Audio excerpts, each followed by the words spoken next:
अस्सलाम वालेकुम गाइस, की हाल चाल है तुहाडा। वेलकम है फारूक पंजाबी किचन च। ते तुहानू बहुत बहुत मुबारक होए शबरात भी ते मौला इमाम ज़माना दा ज़हूर भी। इस वास्ते मैं अपने घर केक दा इंतज़ाम कीता है, नाल छोटा जिन्ना मौला दा दस्तरखान लगाया सी।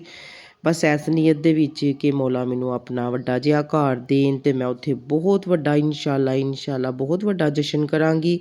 फिर तुहानू सब नू बुलावांगी अपने घर, मेरे घर ज़रूर आना वे।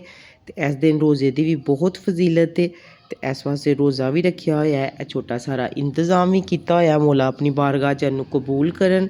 जो भी कोई करदा मौला सब दियां नीतां जानदे ने ते सब दे दिलां दे हाल जानदे ने ते मौला सब दियां दुआवां ते कबूलियत दी मोहर लगान।